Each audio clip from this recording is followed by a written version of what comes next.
আজকের রেসিপি মাংস কষা। তার মধ্যে দিয়ে দিলাম 1 চামচ নুন আর একটুখানি, তারপর দিলাম হলুদ গুঁড়ো অল্প করে, তারপর 1 চামচ লঙ্কা গুঁড়ো,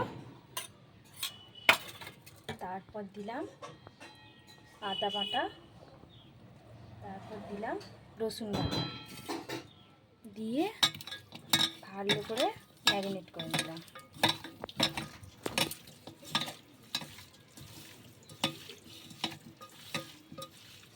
কড়ার মধ্যে তেল দিয়ে দিলাম,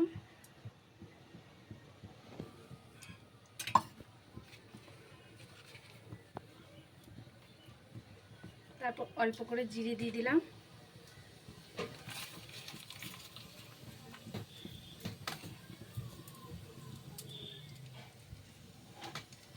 গরম মশলা দিয়ে দিলাম, তারপর তেজপাতা, গোটা গোটা কাঁচা লঙ্কা, পেঁয়াজ,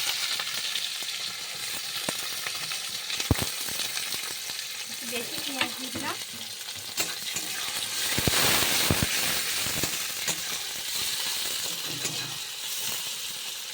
পেঁয়াজটা ভাজা হয়ে গেল।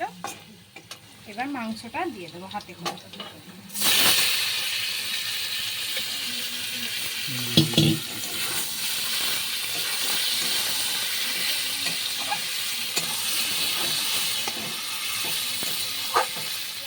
কাশ্মীরি লঙ্কা গুঁড়ো 1 চামচ দিয়ে দিলাম। এবার ভালো করে খুন্তি দিয়ে নেড়ে দিলাম।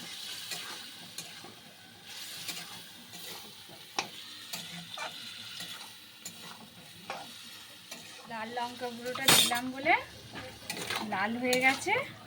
এবার হালকা আঁচে, ধিমি আঁচে থাকবে। এবার ধনে পাতাটা আর টমেটোটা দিয়ে দিলাম,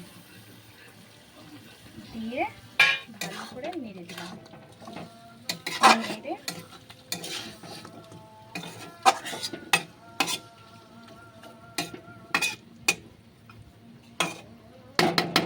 এবার ডিশে ঢাকা দিলাম। হালকা করে জল দিয়ে দিলাম। মাংসটা সেদ্ধ হবে তো একটু। এবার ডিশে চাপা দিয়ে দিলাম, ঢাকনাটা খুললাম। মাংসটা হয়েই এসছে। এই যে মাংস থেকে তেল ছেড়ে গেছে। এবার মাংসটা নামাবো। যে মাংস রান্নাটা সম্পূর্ণ হলো। আমি মমস কিচেনের তরফ থেকে কবিতা। ভালো লাগলে ধন্যবাদ জানাবেন।